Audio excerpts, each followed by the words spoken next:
Hey, this is State Representative Travis Couture here with Representative Dan Griffey, and we have all three of our sheriffs here. Sheriff Ryan Spurling from Mason County, John Gese from Kitsap County, and Derek Sanders from Thurston County.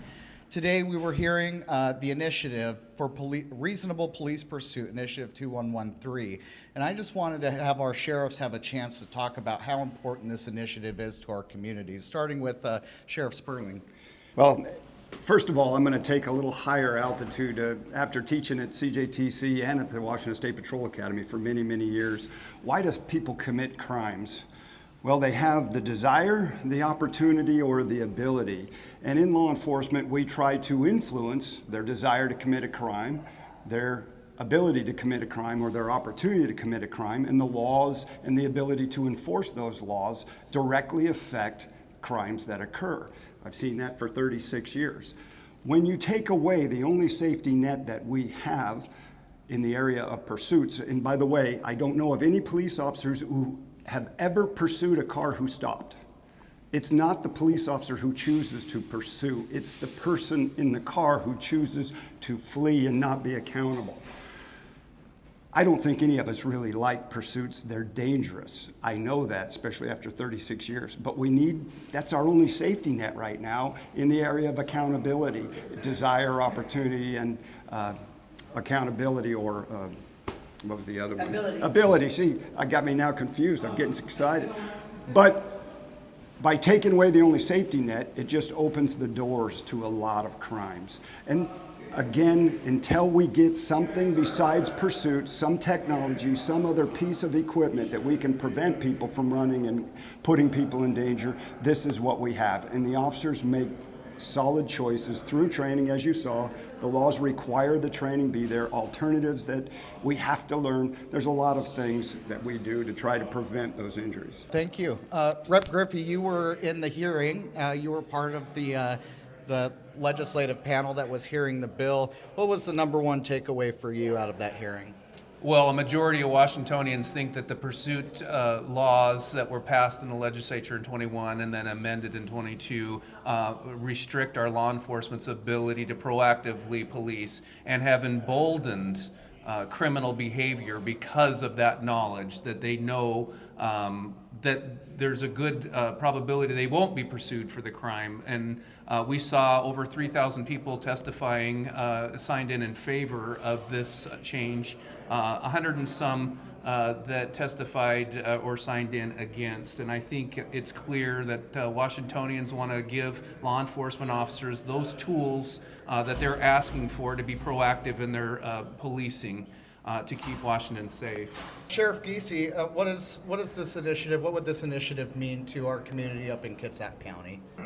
Well, first off, I really wish I would have had the opportunity to testify, because I worry people left that hearing with the thought, if you pass this initiative, cops will run wild, they'll chase people for traffic stops, for license tabs that are expired. That's not what we're asking at all. Prior to 2021, when the major piece of police pursuit legislation was enacted, we had, as an agency, very restrictive policies. We had good supervision. We had annual training, hands-on training. We already knew that pursuits were extremely dangerous and we should only do them in the most critical of situations. The truth of the matter is, we didn't chase a lot of stolen cars. We didn't chase a lot of burglary suspects, in part because we believed that they didn't know whether we would or wouldn't. And when the law passed, it was like a signal to people: you want to steal a car, the police will not be able to chase you at all. We saw a dramatic increase in stolen vehicles in 2022. The word was out. So the legislature's come back at this a couple of times, modifying it, trying to make it better. The legislation that they're considering now, the initiative, I think, puts us in a situation where, instead of trying to describe very specific crimes, it gives the police a little bit more discretion to do what we need to do, which is, stop people from committing crimes. And it also sends a message that, if you're a burglar, you may have the police pursue you. And a good example I was going to share is, we had a situation where we were chasing somebody who was doing multiple burglaries, smash and grab at stores where he'd chain up an ATM, drag it out, stealing cars, to the extent he was terrorizing our community. He had $1 million warrant, but even if we saw him, we couldn't stop him and we couldn't chase him. He went to Oregon, he got involved in a pursuit, he was caught, and he went to jail. I mean, we're not asking for a willy-nilly, no discretion, let's do whatever. We're asking for a reasonable amount of discretion. And when I talk to my citizens in Kitsap County, I think it's clear they want us to be accountable for our actions, but they also want us to have the discretion and the tools to do the job they expect. Thank you, Sheriff. I totally agree. Sheriff Sanders, Thurston County. Sheriff, you've been very vocal about needing these kinds of tools back for our community so we can have a lot more safety, especially in Thurston County. What was your takeaways and what would this mean to Thurston County? For the last 3 years, Washington State has been going through a public safety experiment. The experiment has failed miserably. When we look at the increase in auto theft, where people can't even insure their vehicles anymore, when we look at the increase in homicide, when we look at the increase in burglary, when we look at the increase of just about every single statistical crime category, it is all a direct reflection of the emboldened criminal activity going on within our communities. For me, I look back on House Bill 1054, and I look back at all the impacts that it had.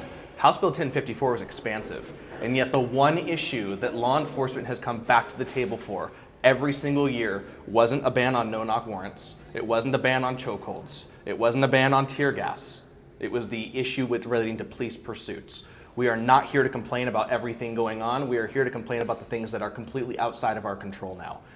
The reduction, the restriction in pursuits has just led to so many adverse side effects for our community. My concern with our state lawmakers currently is that this is an initiative that clearly has overwhelming public support. As Chairwoman Dingra just announced, more than 5,000 people signed up in favor of repealing these restrictions, with less than 200 signing in opposed. My concern is that Washingtonians are begging for relief right now, not in November. So by pushing this out and kicking this down the road to voters in November, just to have them overturn it anyways, is going to erode trust with our state lawmakers, and they have an opportunity to fix this mess now. We need their help. Let's take our state back. I just want to say how appreciative I am of all three of you, the important work that you and your deputies do, and of course all law enforcement in the 35th District and all of Mason, Kitsap, and Thurston counties. It's a hard job, made even harder by that failed experiment that Sheriff Sanders just talked about. It's hurting morale, it's hurting our communities, it's hurting public safety. We have to do much better, and I know, and I could speak for myself and Rep. Griffey, that we would pass this initiative right now. We would pass it right now, given the chance, and all we want is that chance. Bring this initiative to the floor, let's pass it, and let's fix Washington and make sure that people are safe.